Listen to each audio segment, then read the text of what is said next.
Brought to you by Sharda University. Where the software engineer meets the gifted content writer. The world comes together at Sharda University. पश्चिम बंगाल चुनाव से पहले BJP ने नारा दिया था कि ममता बनर्जी को उनके घर में घुसकर हराना है।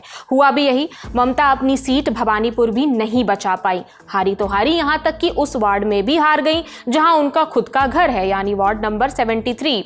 ममता बनर्जी का काली घाट वाला घर यहीं पर है। इस वार्ड में शुभेंदु अधिकारी को 8,932 वोट मिले हैं, जबकि ममता बनर्जी को सिर्फ 4,284 वोट ही मिल सके।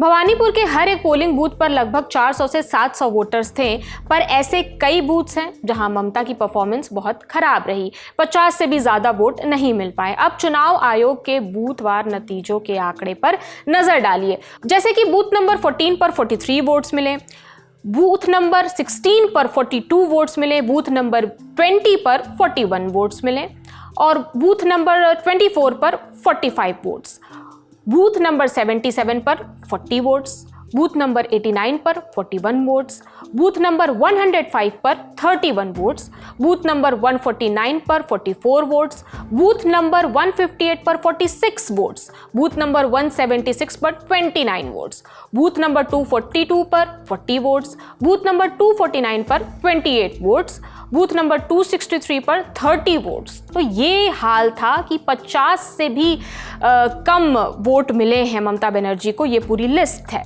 बात 2021 के चुनाव की कर लेते हैं। 2021 के चुनाव में बीजेपी के शुभेंदु अधिकारी ने नंदीग्राम से ममता बनर्जी को हरा दिया था।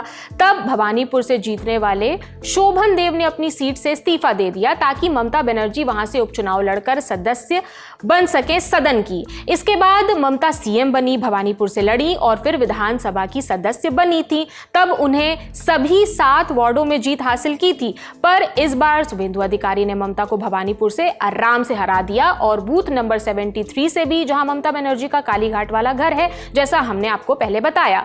गौर करने वाली बात यह है कि कालीघाट से लगभग 150 किलोमीटर दूर कांथी में शुभेंदु अधिकारी का घर है।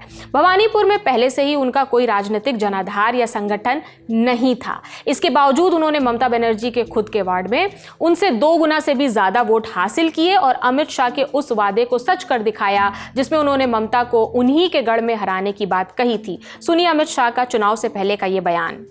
अरे शुभेंदु दा हमारे नंदीग्राम से लड़ना चाहते थे। मैंने शुभेंदु दा को कहा था कि सिर्फ नंदीग्राम नहीं, ममता के घर में जाकर उसको हराना। और इनका रिकॉर्ड है,